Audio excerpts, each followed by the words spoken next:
Bismillahirrahmanirrahim. Alhamdulillahirabbil alamin wassalatu wassalamu ala asyrofil anbiya'il mursalin wa ala alihi wa sahbihi ajma'in. Para pemirsa yang dirahmati oleh Allah Subhanahu wa taala. Tema kita saat ini mengenai kekuatan daripada suara Rasulullah SAW atau keindahan daripada suara Nabi Muhammad SAW. Ya, jelas kenapa ini dibahas? Karena kita tahu bahwasannya zaman dulu dengan zaman kita sangat beda jauh. Kita ada peralatan tambahan. Zaman dulu nggak ada, ya.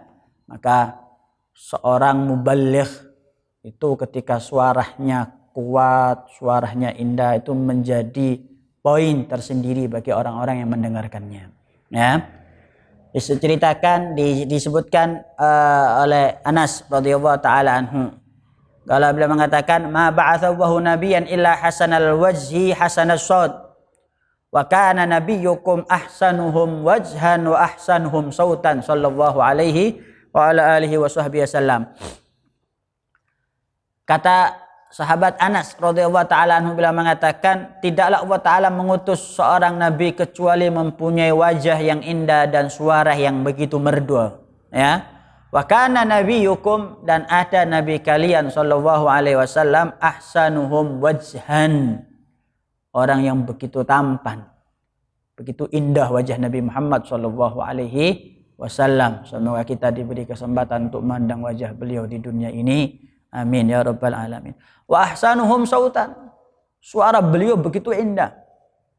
Kalau kita ketahui bahasanya Nabi Allah Daud alaihissalam mempunyai suara yang begitu indah, para ulama mengatakan suaranya Nabi Muhammad lebih indah daripada suara Nabi Daud alaihissalam, ya.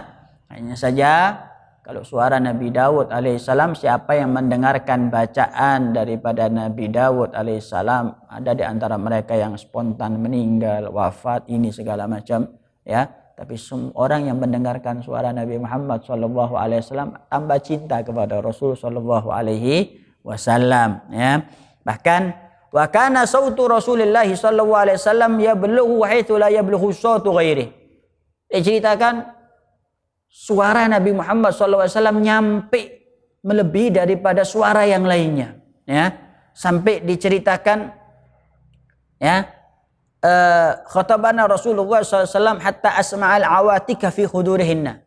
Kita tahu rumah zaman dulu tidaklah ada jarak antara rumah dengan rumah yang lainnya, ya, tidak seperti zaman kita. Itu ketika Rasulullah SAW berkhutbah, perempuan-perempuan yang ada di dalam kamar mereka, ya, itu mereka mendengarkan jelas suara Nabi Muhammad SAW, ya. Bahkan Sayyidatuna Aisyah radhiyallahu anha, ya, dia berkata jalasa Rasulullah SAW yaumal jum'ati alal mimbar. Rasul SAW duduk di atas mimbar.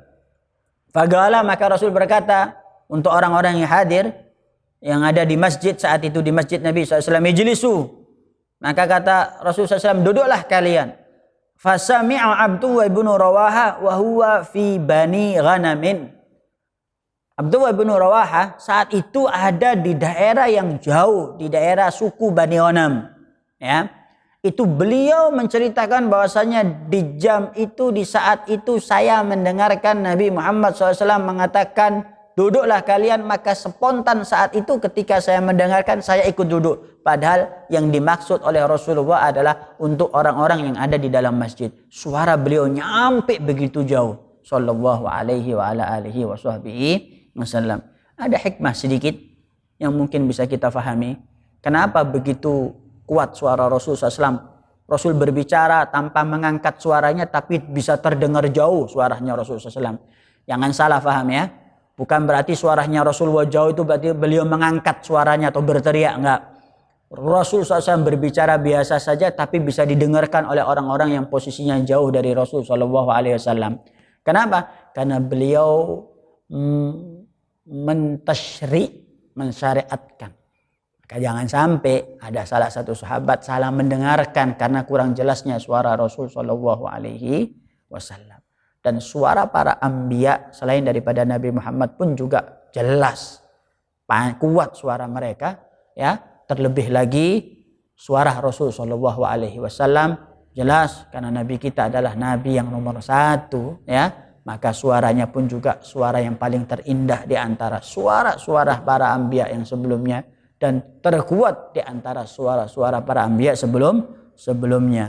Bahkan, ya, gala disebutkan salah satu sahabat mengatakan, khatabana Rasul Shallallahu Alaihi Wasallam di Mina. Suatu hari Rasul SAW pernah khutbah di Mina, ya. Fafatahwa asma'ana hatta inna kunna la nasma' ma yaqul wa nahnu fi manazilina. Ketika suatu hari Rasul Shallallahu Alaihi Wasallam khutbah di Mina, ya, kita yang ada di daerah jauh kita mendengarkan suara khutbah Nabi Muhammad Shallallahu Alaihi Wasallam. Begitu indah suara beliau. Bahkan sebagian perempuan mendengarkan suara baca Al-Qur'annya Rasul SAW ketika saat itu Rasul ada di depan Ka'bah, mereka ada di kamar mereka, di rumah mereka, di kamar mereka, tapi mereka mendengarkan bacaan Nabi Muhammad Shallallahu Alaihi Wasallam. Begitu indahnya suara beliau, begitu indahnya wajah beliau Shallallahu Alaihi Wasallam. Beliau adalah sempurna di antara yang sempurna, terbaik di antara yang terbaik Shallallahu Alaihi Wasallam. Semoga kita diberi kesempatan oleh Allah Ta'ala, ya, untuk bisa mendengarkan suara merdu Rasul Shallallahu Alaihi Wasallam baik di dunia maupun di akhirat nanti. Amin ya rabbal alamin. Insyaallah kedepannya kita tambah cinta kepada Nabi Muhammad Shallallahu Alaihi Wasallam, ya. Wassalamualaikum warahmatullahi wabarakatuh. Ya.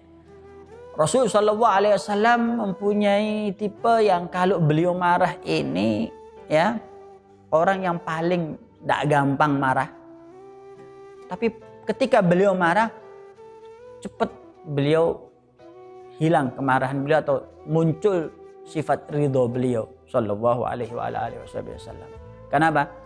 Karena jelas kita tahu marahnya Rasul Shallallahu Alaihi Wasallam bukan karena masalah pribadi beliau, ya, bukan urusan pribadi, apalagi urusan masalah dunia yang sering terjadi di antara kita. Kalau